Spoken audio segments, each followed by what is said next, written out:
June 6th, off at daybreak into Nazareth Bay. Anxiety displayed by navigators, sounding taken on both sides of the bows, with long bamboo poles painted in stripes, and we go slow ahead and hard astern, successfully, until we get round a good-sized island, and there we stick until 4 o'clock, high water, where we come off all right, and steam triumphantly but cautiously into the Ogwe. The shores of Nazareth Bay are fringed with mangroves, but once in the river the scenery soon changes, and the waters are walled on either side with a forest rich in bamboo, oil, and wine palms. These forest cliffs seem to rise up out of the mirror-like brown water. Many of the highest trees are covered with clusters of brown-pink young shoots that look like flowers, and others are decorated by my old enemy, the climbing palm, now bearing clusters of bright crimson berries. Climbing plants of other kinds are wreathing everywhere, some blossoming with mauve, some yellow, some with white flowers, and every now and then a soft, sweet, heavy breath of fragrance comes out to us as we pass by. There is a native village on the north bank, embowered along its plantations, with some very tall cocoa palms rising high above them. The river winds so that it seems to close in behind us, opening out in fresh vistas of superb forest beauty, with the great brown river stretching away unbroken ahead, like a broad road of burnished bronze. Astern it has a streak of frosted silver let into it by the mauve screw.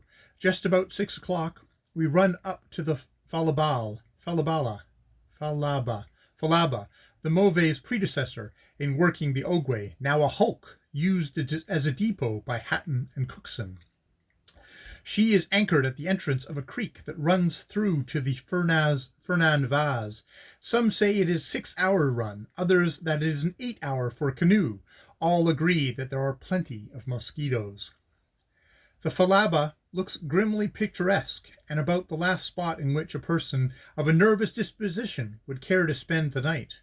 One half of her deck is dedicated to fuel logs. On the other half are plank stores for the goods, and a room for the black subtrader in charge of them.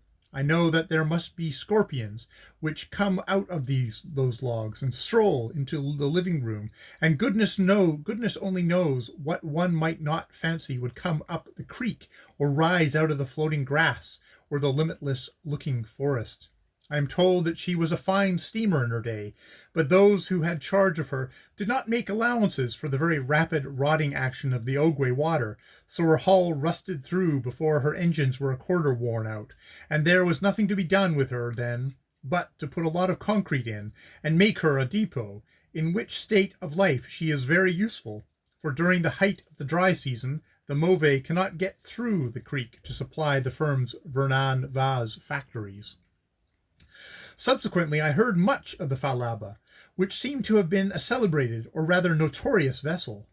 Every one declared her engines to have been of immense power, but this I believe to have been a mere local superstition, because in the same breath the man who referred to them as if they would have been quite unnecessary for new engines to have been made for the HMS Victorious, if those Falaba engines could have been sent to Chatham dockyards, would mention that you could not get any pace up on her, and that all who knew her sadly owned she wouldn't steer. So naturally she spent the greater part of her time on the Ogwe, on a sandbank, or in the bush.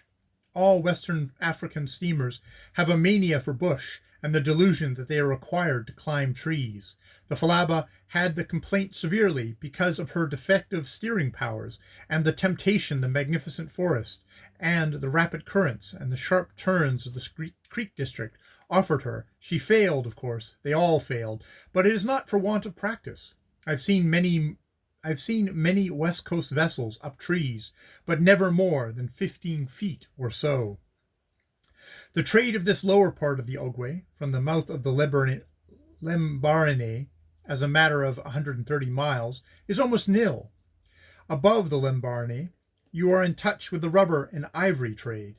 This Falaba Creek is noted for mosquitoes, and the black passengers make great and showy preparations in the evening time to receive their onslaught by tying up their strong chintz mosquito bars to the stanchion and cookhouse, their arrangements being constantly interrupted by the white engineer making alarms and excursions amongst them, because when too many of them get on one side, the Mauve takes a list and burns her boilers. Conversation and atmospheres are full of mosquitoes. The decisions of widely experienced sufferers amongst us is that the next to the lower Ogowe, New Orleans is the worst place for them in this world. The day closed with a magnificent dramatic beauty. Dead ahead of us, up through a bank of dun-colored mist, rose the moon, a great orb of crimson, spreading down the oil-like still river, a streak of blood-red reflection. Right astern, the sun sank down into the mist, a vaster orb of crimson, and when he had gone out of view, sent up flushes of amethyst, gold, carmine, and serpent green before he left the moon in undisputed possession of the black-purple sky. Forest and river were absolutely silent, but there was a pleasant chatter and laughter from the black crew and the passengers away forward that made the Mauve seem an island of life in a land of death. I retired into my cabin so as to get under the mosquito curtain to write, and one by one I heard my companions come into the saloon adjacent and say to the watchman, "You sabe 6 o'clock? When them long arm catch them place, and them short arm catch them place, you call me in the morning time." Exit from the saloon. Silence. Then, "You sabe 5 o'clock? When them long arm catch them place, and them short arm catch them place, you call me in the morning time." Exit. Silence. Then, "You sabe 5:30 o'clock? When them long arm, oh, if there were a watchman. Anyhow, that 5 o'clock or will have the whole ship's company roused in the morning time."